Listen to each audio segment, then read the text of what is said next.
Guys, welcome to resource point. आज अभी हम लोग डिस्कस करने वाले हैं विजन आइज के करंट अफेयर्स जो कि हमारी जुलाई मंथ की है। तो इसमें हम लोग यहाँ पे इकॉनमी के लेसन देख रहे थे। कल एक लेसन हमारी कंप्लीट हो गई है जिसमें कि हम लोग डिस्कस किए हैं कि जीएसटी की 5 इयर्स कंप्लीट हुई है और साथ ही इन्फ्लेशन टारगेटिंग। तो दोनों आर्टिकल अपने आप में ही काफ़ी इंपॉर्टेंट है, तो ये प्रीवियस लेसन भी ज़रूर देख लीजिएगा।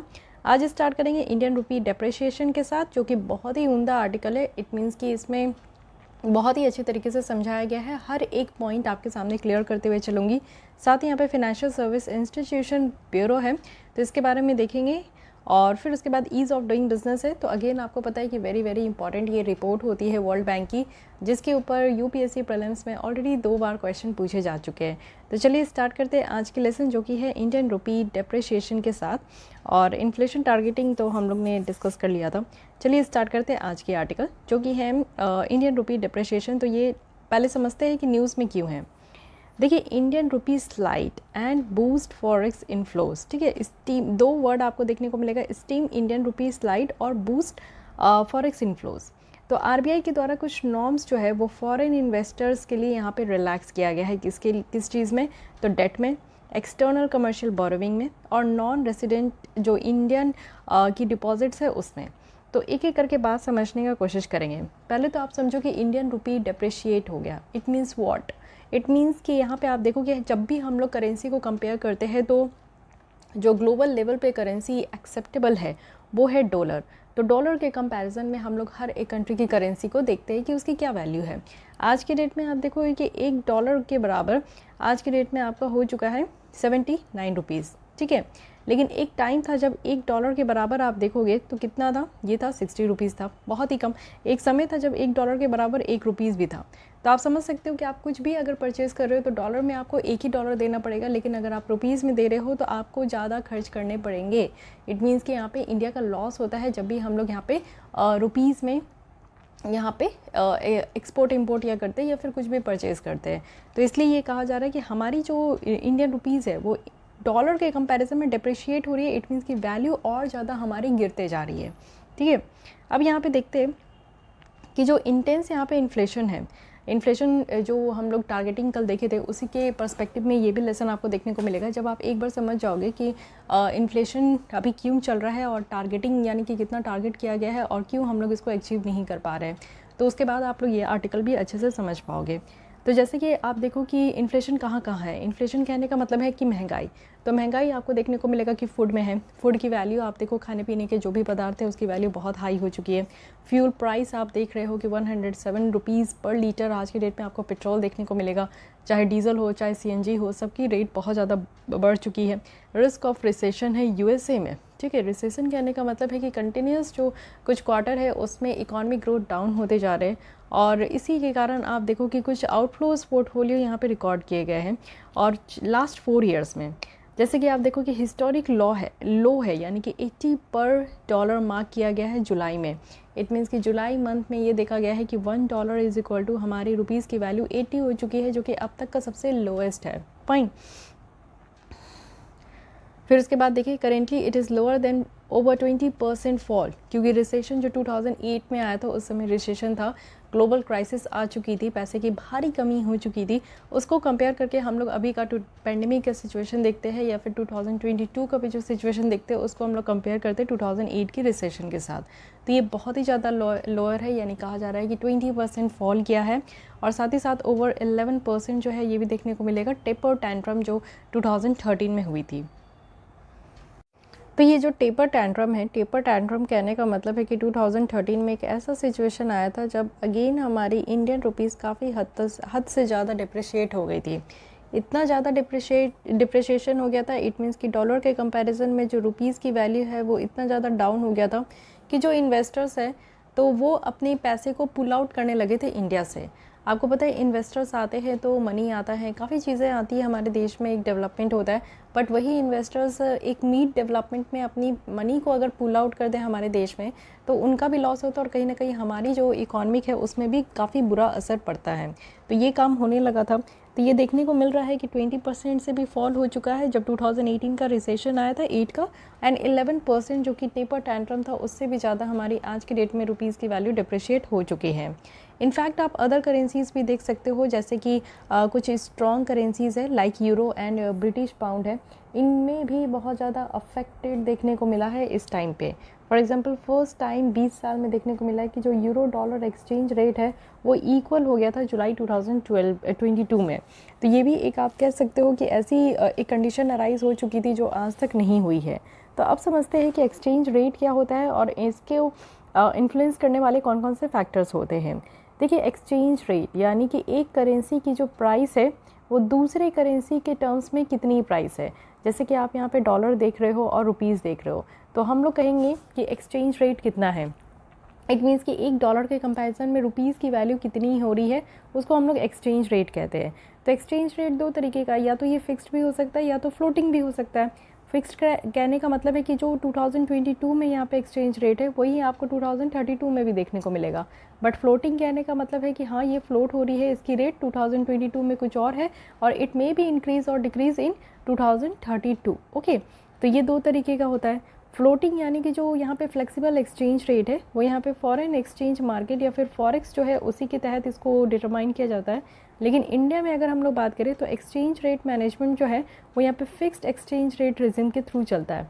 इट मीन्स कि हमारे यहाँ अधिकतर आप देखोगे कि फिक्स्ड पे बात होता है, क्योंकि floating is very risky, but fixed जो है उसको सबको ही लाइक करते हैं, हमारे बिजनेसमैन भी, सब कोई, इवन इन्वेस्टर्स की भी जो पहली पसंद होती है वो फिक्स्ड ही होता है।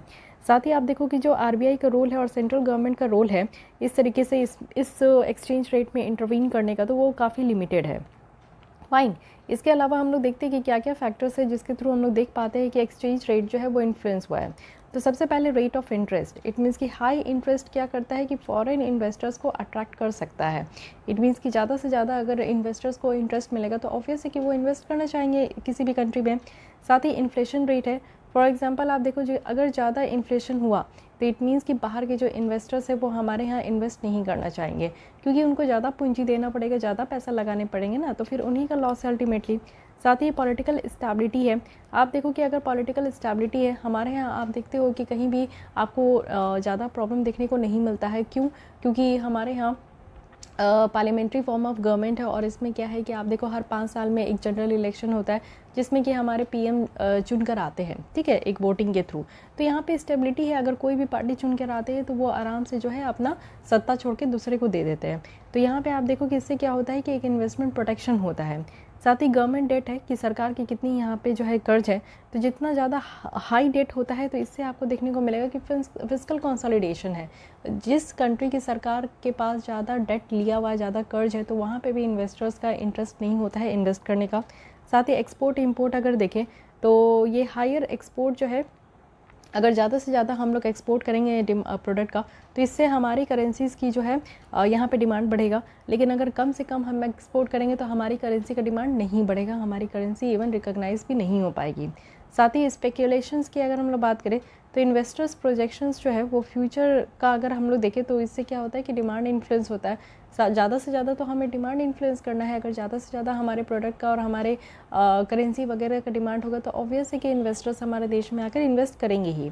इकोनॉमिक आउटलुक की बात करें तो ये एक ऐसा इवेंट है जैसे कि आप देख सकते हो कि रिसेशन हुआ था, यानी कि भारी पैसे की कमी हो गई थी, ग्लोबल क्राइसिस का टाइम आया था।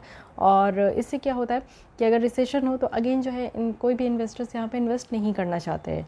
साथ ही एक स्पेशल कंसिड्रेशन है जैसे कि हाई स्टेबिलिटी हो गया, जो कि यहाँ पे डिमांड वगैरह को एज अ सेफ हेवन जो है वो इंक्रीज़ भी करता है। तो ये सारे कुछ ऐसे कॉमन फैक्टर्स है जिसके कारण हम लोग देखते हैं कि हाँ, एक्सचेंज रेट जो है वो यहाँ पे फ्लक्चुएट हो रहा है। लेकिन देखते हैं कि हमारी जो सबसे बड़ी बात ये समझना है कि हम लोग कह रहे हैं कि हमारे इंडियन रुपीज़ जो है वो डिप्रिशिएट हो गई है, बट क्यों डिप्रिशिएट हुई है, why, what are the reasons behind. तो सबसे पहली तो बात आप देख सकते हो कि ऑयल प्राइसेस की जो यहाँ पे क्रूड ऑयल है उसकी प्राइसेस जो है बहुत ही हाई हो गई थी। अदर कमोडिटीज़ भी काफ़ी महंगे हो गए थे, जैसे एडिबल ऑयल है। तो ये सारे महंगे होने का भी रीज़न है क्योंकि रशिया यूक्रेन वॉर चल रहा था, डिमांड सप्लाई जो है वो डिसरप्ट हो गया था, ग्लोबल वैल्यू चेन वो डिसरप्ट हो गए थे। So these are the some common reasons जिसके कारण हम लोग देख रहे हैं कि क्रूड ऑयल की प्राइस बढ़ती जा रही है। इससे हमारा जो ट्रेड डेफिसिट है वो बहुत ही ज़्यादा यहाँ पे वॉइड हो गया, क्योंकि हम लोग 85% तक जो क्रूड ऑयल है वो हमारी डिमांड फुलफिल होता है इंपोर्ट के थ्रू, यानी कि हम लोग दूसरे कंट्री गल्फ कंट्रीज से हम लोग इंपोर्ट कराते हैं और हम लोग एक्सपोर्ट बहुत ही कम करते हैं। तो जिसके कारण हमारा जो यहाँ पे ट्रेड डेफिसिट है वो काफ़ी हद तक वाइडन हो गया है। सेकेंड है कि global monetary policy tightening, specially आप यूएस के जो फेडरल रिजर्व्स है उसकी तरफ से आप देख सकते हो कि टाइम टू टाइम वो क्या करता है कि यहाँ पे इन्फ्लेशन को यहाँ पे बहुत ही ज़्यादा टेम करते रहता है, जो कि हाईएस्ट इन्फ्लेशन देखने को मिलेगा आज की डेट में है 1980 से। तो इन्फ्लेशन टारगेटिंग की जो लेसन है उसमें भी हम लोग देखे थे कि किस तरीके से यूएस में 40 साल के बाद ऐसा देखने को मिला है कि इतना हाई इन्फ्लेशन है। साथ ही सस्टेन्ड कैपिटल आउटफ्लोज है, यानी कि अगर हम लोग फॉरेन पोर्टफोलियो इन्वेस्टर्स की तरफ से देखें तो वो अपनी एसेट्स को बेचते जा रहे हैं, और जिस तरीके से हाई इन्फ्लेशन हो रहा है, यहाँ पे आपको देखने को मिलेगा कि फ्लोटिंग एक्सचेंज रेट को ज़्यादा बढ़ावा दिया जा रहा है। तो उस तरीके से हम लोग ये देख सकते हैं कि जो फॉरेन पोर्टफोलियो इन्वेस्टर्स है उनका इंटरेस्ट खत्म होते जा रहा है, और इसके कारण काफ़ी ज़्यादा प्रॉब्लम देखने को मिला है। मिड जुलाई में यहाँ पे देखने को मिला है कि फॉरेन पोर्टफोलियो इन्वेस्टर्स जो है वो 29.6 बिलियन, इट मीन्स कि 30 बिलियन के अराउंड जो है वो अपने मनी को वो यहाँ पे इंडियन इक्विटी या फिर डेट मार्केट है उससे वो पुल आउट कर चुके हैं। तो ये भी एक बहुत बड़ा फैक्टर है। साथ ही हमारे देश का भी फैक्टर है, जैसे कि हमारे देश में भी आज के डेट में इन्फ्लेशन आपको हाईएस्ट रेट में देखने को मिलेगा 6% है। साथ ही हमारा करंट अकाउंट जो डेफिसिट है वो वाइड हो गया है। इट मीन्स कि सरकार के द्वारा एक्सपेंडिचर बहुत ज़्यादा किया जा रहा है, लेकिन रेवेन्यू कलेक्शन की बात करें तो वो बहुत कम है, क्योंकि ट्रेड डेफिसिट हो रहा है। इट मीन्स कि हम लोग एक्सपोर्ट बहुत ज़्यादा कर रहे हैं और इम्पोर्ट बहुत कम कर रहे हैं। तो ये सारे कुछ कॉमन फैक्टर्स हैं जिसके कारण हम लोग को देखने को मिल रहा है कि हाँ, हमारी जो इंडियन रुपीज़ की वैल्यू है वो डिप्रिशिएट हो गई है। लेकिन इससे क्या इम्पैक्ट होता है, अगर वैल्यू कम ही हो गया हमारी इंडियन रुपीज़ की तो क्या फ़र्क पड़ता है। तो अगर हम लोग देखें जितना ज़्यादा यहाँ पे एक्सचेंज रेट होगा उससे आप देखो कि एक्सपोर्ट बूस्ट होता है, यानी कि ज़्यादा से ज़्यादा जो कंट्री है वो अपने प्रोडक्ट को बाहर बेच सकती है, और इससे क्या होता है कि कॉम्पिटिटिवनेस जो है हमारे इंडियन एक्सपोर्ट का वो बढ़ता है, और जिसके कारण इंडियन रुपीज़ जो है वो रिकॉग्नाइज हो पाती है। ठीक है, तो अगर हम लोग देखें कि इसका क्या इम्पैक्ट है, तो सबसे पहला इम्पैक्ट होता है करंट अकाउंट डेफिसिट में, बैलेंस ऑफ पेमेंट में, क्योंकि हम लोग जो है इम्पोर्टर है, हम लोग एक्सपोर्टर है नहीं, बहुत कम एक्सपोर्ट करते हैं और हम लोग इम्पोर्टर बहुत ज़्यादा है। तो इसलिए हमारा क्या होता है कि जो इम्पोर्ट एक्सपोर्ट है, यानी कि एक्सपोर्ट ज़्यादा कम कर रहे हैं और इम्पोर्ट ज़्यादा कर रहे हैं, तो इसलिए हमारे यहाँ पे बैलेंस ऑफ पेमेंट बिगड़ता है, करंट अकाउंट डेफिसिट बिगड़ता है, क्योंकि हम लोग के सरकार को खर्चा बहुत करना होता है और उस तरीके का रेवेन्यू कलेक्शन नहीं है। साथ ही हमारे इंपोर्ट बिल भी जो है वो रॉ मटेरियल्स का बहुत ज़्यादा बढ़ चुका है, इक्विपमेंट वगैरह हो कुछ या फिर अदर सप्लाईज़ हो जो कि हम लोग दूसरे कंट्री से लेकर आते हैं, तो उनके कारण हमारा जो है बिल बहुत ज़्यादा है। हायर इन्फ्लेशन है क्योंकि एक सप्लाई शॉक हो गया था पेंडेमिक के टाइम पे। साथ ही इंपोर्टर कवर जो है वो डिक्लाइन हो गया है क्योंकि इंक्रीज हो गया है इंपोर्ट प्राइस। फॉर एग्जांपल आप देखो कि जो इंपोर्ट कवर है इंडिया का वो अब 10 मंथ्स है इंपोर्ट का। ठीक है, साथ ही कंटिन्यूसली स्लाइडिंग एक्सचेंज रेट जो है वो हमारे फॉरेन इन्वेस्टर्स को काफ़ी डिस्करेज कर रहे हैं कि वो हमारे इंडिया में आके इन्वेस्ट नहीं करें। गवर्नमेंट और आरबीआई की मेजर्स देख सकते हैं जिसके कारण हमारी जो रुपीज़ की वैल्यू गिरती जा रही है वो कहीं ना कहीं रुकी है। तो इससे क्या है कि हमारा जो है इंपोर्ट रिड्यूस करना है, ये कहना है सरकार और आरबीआई का। कंट्रोल करना है इन्फ्लेशन, क्योंकि इन्फ्लेशन का जो टारगेट रखा गया है वो +-2 है। तो यहाँ पे आप देखो कि सॉरी, यहाँ पे अपर लिमिट 6% हो गया है। ठीक है, यहाँ पे 4 स्टैंडर्ड है तो इसमें +-2 कहा जा रहा है। तो जब प्लस करेंगे 2 तो 6 है और ये हमारा हायर इन्फ्लेशन है, और यहाँ पे माइनस करेंगे तो 2 ही होगा जो कि एक लोअर लिमिट होगा। ठीक है, साथ ही हमें गवर्नमेंट की जो रेवेन्यू है उसको तो बूस्ट करना ही होगा, ज़्यादा से ज़्यादा रेवेन्यू कलेक्शन होगा तभी सरकार की जो खर्च की जो यहाँ पे एक्सटर्नल कमर्शियल हम लोग बारो किए हुए हैं तो वो सारी चीज़ें और डेट जितना है वो कम हो सके। ठीक है, तो यहाँ पे आप देखो कि सरकार और आरबीआई के द्वारा काफ़ी स्टेप्स लिए गए हैं। गवर्नमेंट के द्वारा क्या किया गया कि कस्टम ड्यूटी को बढ़ा दिया गया है गोल्ड के ऊपर, क्योंकि हम लोग जो है सेकंड हाईएस्ट कंज्यूमर है गोल्ड के, और इंपोर्ट करते हैं हम लोग यहाँ पे $46 बिलियन तक का, जो कि इस साल किए हैं। साथ ही इम्पोजिशन कर रहे हैं हम लोग सेस का, यानी कि सेस कहने का मतलब है कि किसी स्पेशल पर्पस के लिए हम लोग उस पर टैक्स लगाते हैं। तो जैसे कि एजुकेशन सेस हो गया या फिर आपका जो है टॉयलेट सेस हो गया, तो ये उसी फील्ड के लिए उसी प्रोग्राम के लिए ही यूज़ किया जाता है, इस सेस को कहीं भी और यूज़ नहीं कर सकते। तो cess is a kind of tax जो कि यहाँ पे लिवाइड किया जाता है या फिर इसको कलेक्ट भी किया जाता है सेंट्रल गवर्नमेंट के द्वारा। ठीक है, साथ ही आप देखो कि यहाँ पे एडिशनल जो एक्साइज ड्यूटी है जो कि हम लोग पेट्रोल, डीजल और एविएशन टर्बाइन फ्यूल को एक्सपोर्ट करते हैं, उसके ऊपर भी यहाँ पे सेस वगैरह लगाया गया है। ओके, तो ये तो गवर्नमेंट के द्वारा था, लेकिन आरबीआई के द्वारा अगर हम लोग देखें तो पॉलिसी रेट यहाँ पे बढ़ा दिया गया है आरबीआई के द्वारा, जिससे कि कहा जा रहा है कि अगर पॉलिसी रेट बढ़ेगा तो मार्केट से जो पैसे हैं वो यहाँ पे आरबीआई के पास चला जाएगा। फॉरेक्स मार्केट इंटरवेंशन है, यानी कि आप देखो कि यहाँ पे डॉलर वगैरह को सेल किया जा रहा है जिससे कि जो एक्सेस वॉलेटिलिटी है वो यहाँ पे कम हो सके और इंडियन का जो फॉल हो रहा है इतने फास्ट तरीके से वो रुक सके। साथ ही एडिशनल एग्रीमेंट है for invoicing, payment and trade settlement के लिए, जो कि इंडिया और अदर कंट्रीज़ के लिए होगा रुपीज़ के टर्म में। और इसी के तहत आप देख सकते हो कि वॉस्ट्रो नॉस्ट्रो है। इट मीन्स कि वॉस्ट्रो कहने का मतलब है कि आपका खुद का अकाउंट, यानी कि ऐसा अकाउंट जो कि एक कॉरेस्पॉन्डेंट बैंक होल्डर्स का है on behalf of another bank. Nostro कहने का मतलब है कि ऐसा अकाउंट जो कि एक अनदर सेट ऑफ अकाउंट है जो कि दो बैंकों के बीच में होता है फॉर इंटरनेशनल ट्रेडिंग, तो उसको हम लोग नॉस्ट्रो अकाउंट कहते हैं। और जो इंडिविजुअल का होता है उसको हम लोग वॉस्ट्रो अकाउंट कहते हैं, ठीक है। और जो एक्सपोर्टर्स है उनको यहाँ पे करना होता है इंडियन रुपी में फ्रॉम द बैलेंस जो कि उनका वॉस्ट्रो अकाउंट में है, तो ये भी ध्यान रखना है। उसके अलावा आप देखो कि हायर यहाँ पे इंटरेस्ट रेट है और वो भी fresh foreign currency non resident के ऊपर। और रिलैक्सेशन अगर हम लोग इंटरेस्ट रेट का देखें, और साथ ही साथ जो यहाँ पे एक सेलिंग लगाया गया है एक्सटर्नल कमर्शियल बोरोइंग लोन्स का, उसमें भी रिलैक्सेशन किया गया है। इसके अलावा आप देखते हैं कि वे फॉरवर्ड में क्या कहा जा रहा है, तो यही बातें हैं कि स्ट्रॉन्ग फंडामेंटल और पॉजिटिव इकोनॉमिक आउटलुक लाने की ज़रूरत है जिससे कि हमारे इंडियन रुपी जो है वो उसकी वैल्यू थोड़ी स्ट्रेंथन हो सके, ठीक है। साथ ही साथ हमें फॉरेन पोर्टफोलियो इन्वेस्टमेंट का जितने भी इन्वेस्टर्स हैं उनके कॉन्फिडेंस को बूस्ट करना होगा। और साथ ही हमें यहाँ पे जो इम्पोर्टेड इन्फ्लेशन है, इट मीन्स कि जो प्राइस हमारी बढ़ते जा रही है, इम्पोर्ट बिल्स हमारे बढ़ते जा रहे हैं, उस पर थोड़ा कंट्रोल करना होगा। अब हमारे गवर्नमेंट का यहाँ पे है कि आत्मनिर्भर भारत लेकर आना है, लेकिन जो सेल्फ रिलायंट की बात की जाती है वो इतना आसान नहीं है। प्रॉब्लम ये है कि हमारे यहाँ 3 सेक्टर है इकॉनमी में, प्राइमरी सेक्टर है, सेकेंडरी सेक्टर है एंड टर्शियरी सेक्टर है। प्राइमरी सेक्टर इट मीन्स कि एग्रीकल्चर सेक्टर, जिसमें कि आप जानते हो कि हमारे देश का मोर देन 60% जो पॉपुलेशन है वो इंगेज्ड है इन दिस फील्ड। देन यहाँ पे मैन्युफैक्चरिंग सेक्टर कहते हैं जो कि यहाँ पे आपका आता है सेकेंडरी सेक्टर में, तो मैन्युफैक्चरिंग सेक्टर हमारा गोल है क्योंकि हम लोग इस पर ध्यान नहीं दिए। और एग्रीकल्चर सेक्टर के बाद हम लोग डायरेक्ट जो यहाँ पे जंप किए हैं वो है सर्विस सेक्टर, तो सर्विस सेक्टर में हमारी सबसे ज़्यादा ग्रोथ होती है। देन यहाँ पे एग्रीकल्चर सेक्टर में and what can I say about manufacturing sector, क्योंकि यहाँ पे कुछ हमारा इस तरीके का डेवलपमेंट नहीं हुआ है।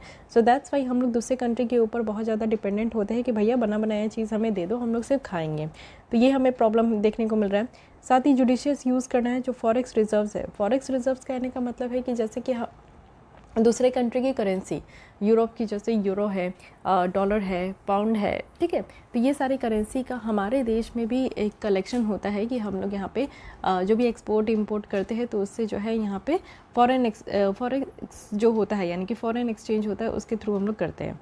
इनकरेज करना है बिग कंपनीज़ को कि हमारे यहाँ जो है मेजर ग्लोबल इंडाइसेस जैसे कि MCI है, MSCI है, FTSE है, इन सब में पार्टिसिपेट करें जिससे कि इंडियन इक्विटी की जो वेट है वो यहाँ पे इंक्रीज़ हो पाएगा। साथ ही इंडिया की जो एंट्री है ग्लोबल बॉन्ड इंडाइसेस में, इसको भी यहाँ पे ज़्यादा से ज़्यादा बढ़ाना है जिससे कि हमारा फॉरेक्स इनफ्लोज इंक्रीज़ हो सके, हमारा जो फॉरेक्स रिजर्व्स है दूसरे कंट्रीज़ के साथ वो यहाँ पे बूस्ट हो सके। ओके, सो ये सब यहाँ पे वे फॉरवर्ड कहा गया। अच्छा हाँ, नॉस्ट्रो वॉस्ट्रो अकाउंट आप देख सकते हो, एक छोटा सा यहाँ पे क्लू बताया जा रहा है। नॉस्ट्रो जैसे कि मैंने कहा कि वॉस्ट्रो अकाउंट, तो वॉस्ट्रो अकाउंट यहाँ पे किसी भी इंडिविजुअल का होता है और नॉस्ट्रो अकाउंट भी यहाँ पे आपका जो है किसी इंडिविजुअल का होता है, लेकिन ये आपको देखने को मिलेगा कि दूसरे बैंक के बिहाफ से यहाँ पे दिया जाता है, ठीक है। और किसी इंडिविजुअल का इस तरीके का वॉस्ट्रो अकाउंट नहीं होता है, ये दो बैंकों के बीच का होता है फॉर इंटरनेशनल ट्रेडिंग के लिए। Fine, so guys this is all about Indian rupee depreciation. I hope कि आपको ये आर्टिकल समझ में आई होगी। अगर कहीं पे भी डाउट होता है तो आप फ्री हो कि आप लोग कमेंट कर सकते हो। नेक्स्ट आते हैं फाइनेंशियल सर्विस इंस्टीट्यूशन ब्यूरो, तो ये है क्या? अभी देखिए, अपॉइंटमेंट कमेटी ऑफ कैबिनेट के द्वारा अप्रूव किया गया है और गवर्नमेंट का ये रेजोल्यूशन था कि इस्टेब्लिश करना है फाइनेंशियल सर्विस इंस्टीट्यूशन ब्यूरो। जैसे कि पहले क्या है, बैंक बोर्ड ब्यूरो है, तो ये बैंक बोर्ड ब्यूरो को हटाकर यहाँ पे फाइनेंशियल सर्विस इंस्टीट्यूशन ब्यूरो लाया जा रहा है। तो मैं क्या कहूँगी कि ये टॉपिक काफ़ी ज़्यादा इंपॉर्टेंट है, वेरी वेरी इंपॉर्टेंट, क्योंकि लास्ट मुझे लगता है कि इसी साल की प्रीलिम्स जो 2022 में हुई थी उसमें भी बैंक बोर्ड ब्यूरो के द्वारा में से क्वेश्चन पूछा गया था। तो आप समझ सकते हो कि इसको हटाकर दूसरी यहाँ पे बॉडी लाई जा रही है, तो उसकी काफ़ी इंपॉर्टेंट है। मिनिस्ट्री ऑफ फाइनेंस के तहत है और डिपार्टमेंट ऑफ फाइनेंशियल सर्विस है।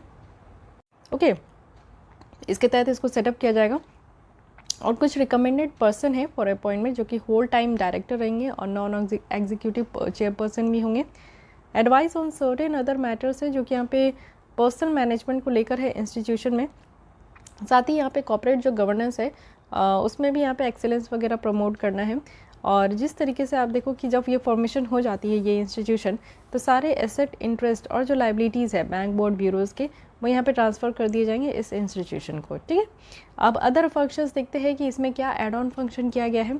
तो सबसे पहले कि सरकार को एडवाइस करेगी वो सारे मैटर को लेकर, जिसमें कि अपॉइंटमेंट है, ट्रांसफ़र है, एक्सटेंशन करना है किसी भी ऑफिस के टर्म्स को, और या फिर किसी भी सर्विस को टर्मिनेट करना है।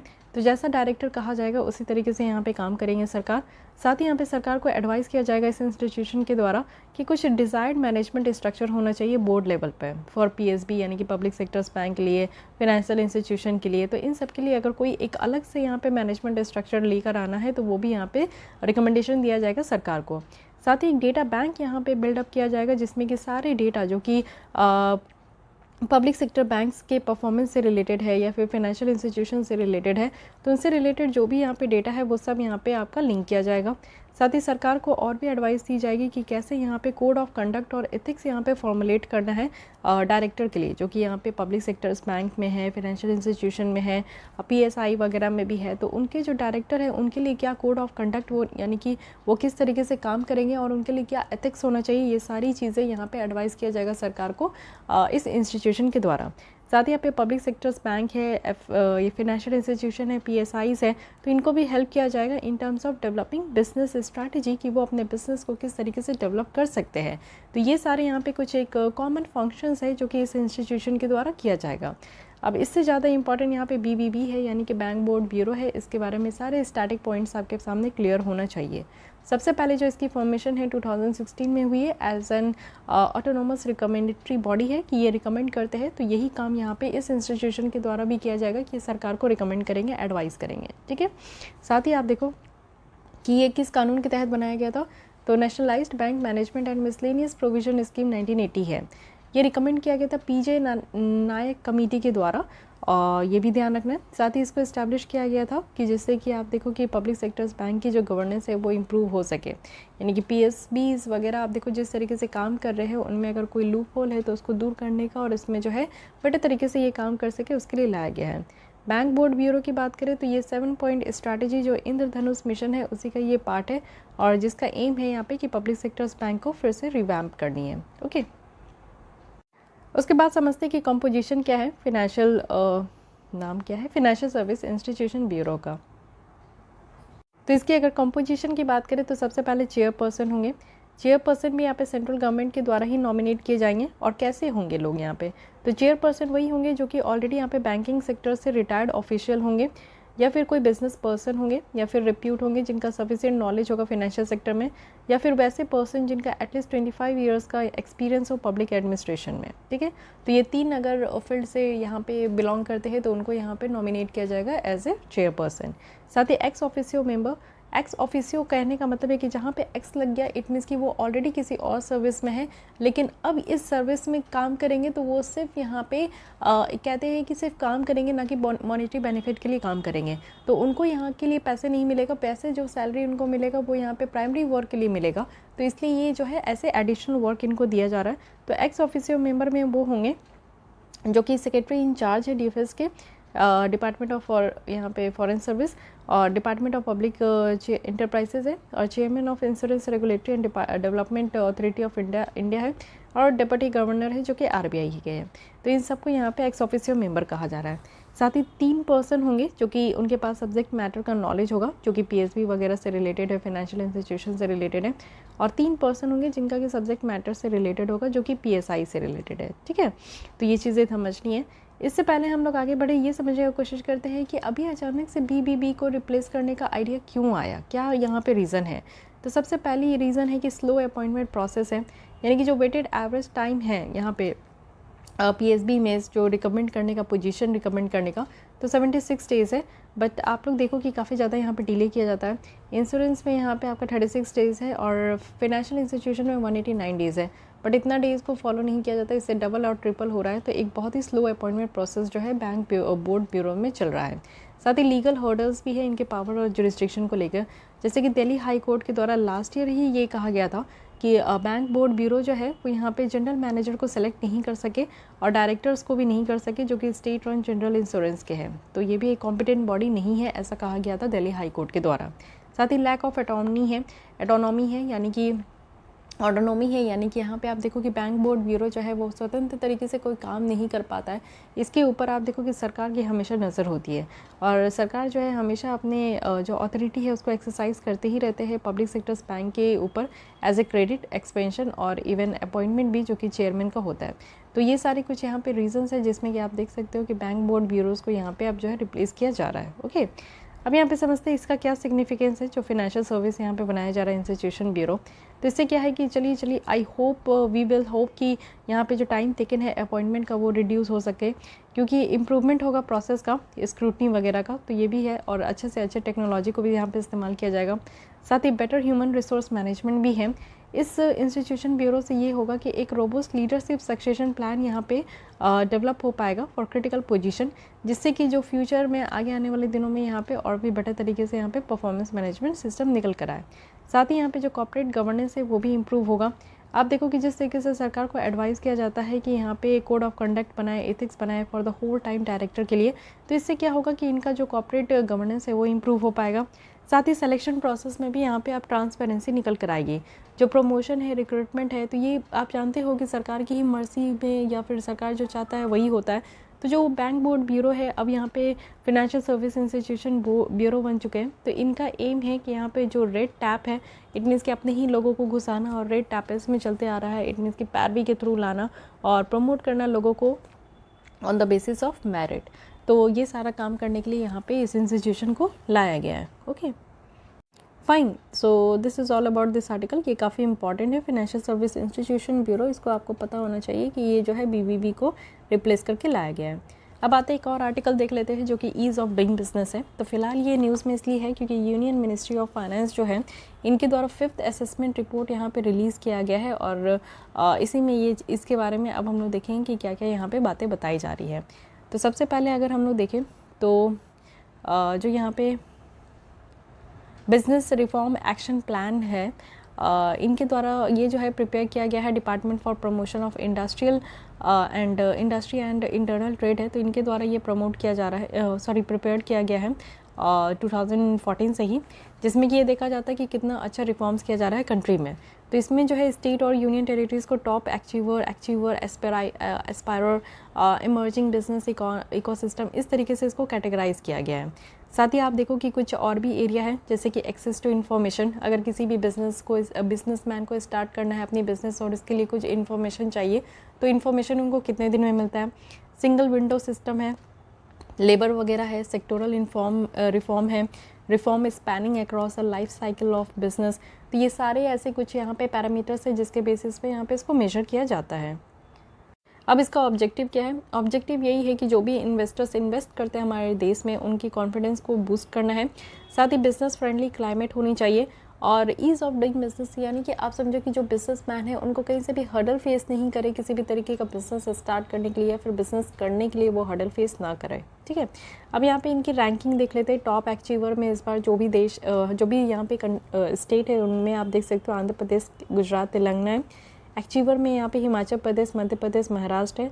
एस्पायरर में असम, केरल, गोवा है। इमर्जिंग बिजनेस इकोसिस्टम में आप देखो अंडमान निकोबार, बिहार। तो आप जिस भी स्टेट से आते हो ये आप लोग देख लो। ठीक है, ईज़ ऑफ डूइंग बिजनेस के बारे में समझते हैं कि वर्ल्ड बैंक के द्वारा ये रिपोर्ट यहाँ पे लाई जाती है और इंडिया की रैंक अगर हम लोग 2020 में देखें जो कि 63rd है, तो कंटिन्यूस हम लोग इंक्रीज़ होते ही जा रहे हैं। और हमारे मोदी जी का सपना है कि 2025 तक, पहले तो 2022 कहा गया था बट अब क्या है कि इसको इंक्रीज़ कर दिया गया है टारगेट, तो 2025 तक लेस विदिन 50 रैंक हमारा होगा। अब ईज़ ऑफ डूइंग बिजनेस से क्या होता है कि एंटरप्रेन्योरशिप बूस्ट होता है, इकोनॉमिक ग्रोथ होता है, क्योंकि इसमें आप देखो कि मार्केट एफिशिएंसी बढ़ती है, जो रेगुलेटरी बर्डन है वो सब यहाँ पे कम होता है। साथ ही फॉरेन इन्वेस्टमेंट काफ़ी अट्रैक्ट होते हैं। अगर उनको लगता है कि ईज़ ऑफ डूइंग बिजनेस में हमारी रैंकिंग अच्छी है तो ऑब्वियस है कि वो हमारे देश को चुनेंगे, चूज़ करेंगे इन्वेस्ट करने के लिए। साथ ही एक्सपोर्ट भी यहाँ पे इनकरेज होता है क्योंकि यहाँ पे कॉस्ट ऑफ बिजनेस यहाँ पे लोअर हो जाती है, हमारी कॉम्पिटिटिवनेस भी इम्प्रूव हो जाती है। साथ ही अगर देखें तो रेगुलेटरी फ्रेमवर्क भी है, लो रेगुलेटरी बर्डन जो है, इससे क्या होता है कि एंटरप्रेन्योर्स को काफ़ी मदद मिलता है कि वो अपने ज़्यादा से ज़्यादा टाइम प्रोडक्टिव एक्टिविटीज़ में दे। तो ज़्यादा यहाँ पे कानूनी तौर पे यहाँ पे पेश नहीं खेला जाता है, बस इसको सिंपल रखा जाता है जिससे कि बिजनेसमैन को भी एक रिलैक्स फील हो। एम्प्लॉयमेंट जनरेशन का भी ज़रिया है, ज़्यादा से ज़्यादा आप देखो कि जॉब सीकर मत बनो, जॉब क्रिएटर बनो। अगर आपके माइंड में भी कोई आइडिया है कुछ आप इम्प्लीमेंट करना चाहते हो तो गो फॉर इट। और इसमें क्या है कि आप लोग ज़्यादा से ज़्यादा जो है एम्प्लॉयमेंट जनरेशन भी होता है। गवर्नमेंट आप देखो कि कुछ इनिशिएटिव ली है जिससे कि ये देखने को मिल रहा है कि ईज़ ऑफ डूइंग बिजनेस के फील्ड में काफ़ी अच्छा जो है यहाँ पे इम्प्रूवमेंट हो। तो सबसे पहले वेब बेस्ड जो स्पाइस प्लस है और जो एजाइल प्रो फॉर्म है इसको लॉन्च किया गया, जिससे ये कहा जा रहा है कि जो कंपनी की इनकॉर्पोरेशन है उसमें उनका टाइम बचेगा। साथ ही ऑनलाइन बिल्डिंग परमिशन सिस्टम है जो कि यहाँ पे डिफाइंड टाइमलाइन भी है।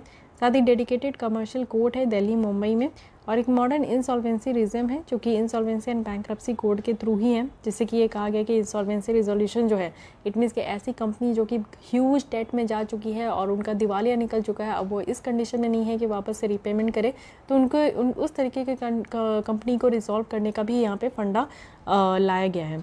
साथ ही आप देखो इंडिया कस्टम इलेक्ट्रॉनिक गेटवे है जिसमें कि टाइम और जो कॉस्ट है एक्सपोर्ट इंपोर्ट का ये भी कम होगा, फास्ट ट्रैकिंग हो पाएगा। साथ ही कोऑपरेटिव फेडरलिज्म है, स्टेट गवर्नमेंट है, यूनियन टेरिटरीज है, वो यहाँ पे मिलकर काम करते हैं।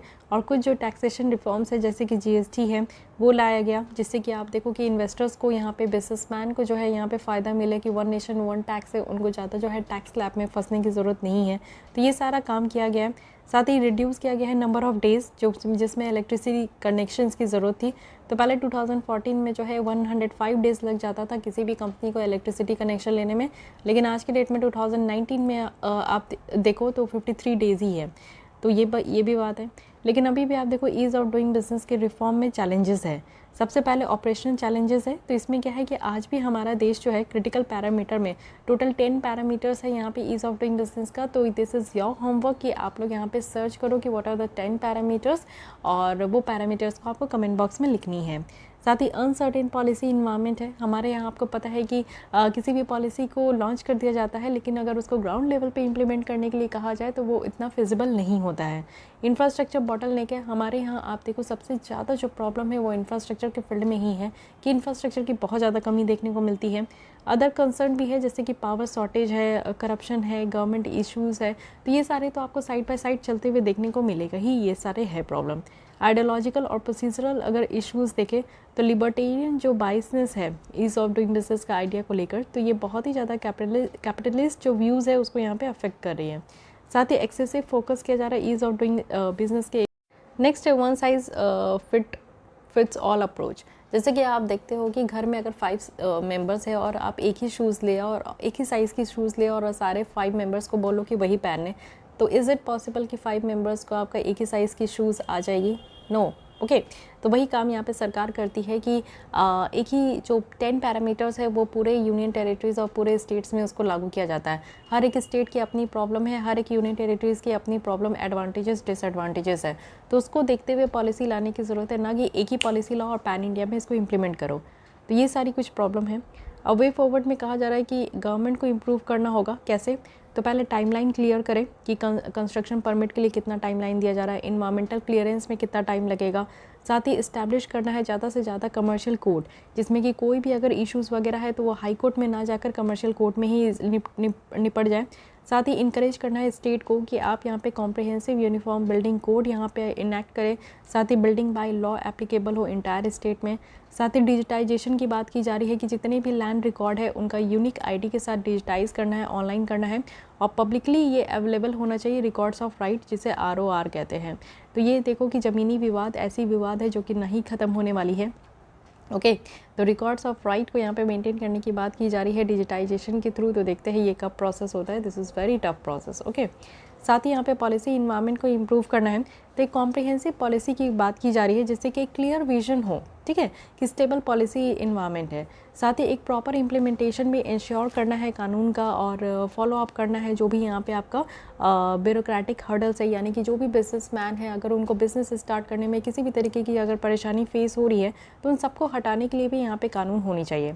साथ ही डेवलपमेंटल क्लाइमेट भी यहाँ पे इम्प्रूव करना है। और ये कैसे होगा? तो सबसे पहले हम लोग को हर एक बिज़नेस की डायनेमिक्स को समझना ज़रूरी है कि हर एक बिज़नेस अपनी अलग अलग टॉपिक को लेकर आते हैं, उनका अपना खुद का एक अलग पॉलिसी होता है, तो उनको समझना ज़रूरी है, तभी हम लोग जो इस तरीके से डेवलपमेंटल जो क्लाइमेट है उसको इम्प्रूव कर पाएंगे।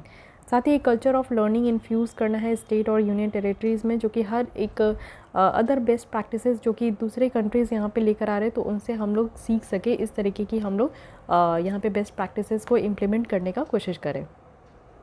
So guys this is all about this article also. यहाँ पे आप देख सकते हो लाइफ साइकिल ऑफ बिजनेसेस। तो कैसे यहाँ पे जो मैं 10 पैरामीटर्स कह रही थी वो 10 पैरामीटर्स यहाँ हैं। तो आई होप कि आप लोग आंसर दे दिए हो, नहीं दिए हो तो चलिए देख लेते हैं। सबसे पहले स्टार्टिंग है बिजनेस, उसके बाद कंस्ट्रक्शन परमिट के साथ डील करना, इलेक्ट्रिसिटी लेना, फिर यहाँ पे प्रॉपर्टी को रजिस्टर करना, गेटिंग क्रेडिट है, देन यहाँ पे प्रोटेक्ट करना जो माइनॉरिटी इन्वेस्टर्स है, पेइंग टैक्स है, ट्रेडिंग अक्रॉस बॉर्डर्स है, इन्फोर्सिंग कॉन्ट्रैक्ट्स है और रिजॉल्विंग इंसॉल्वेंसी है।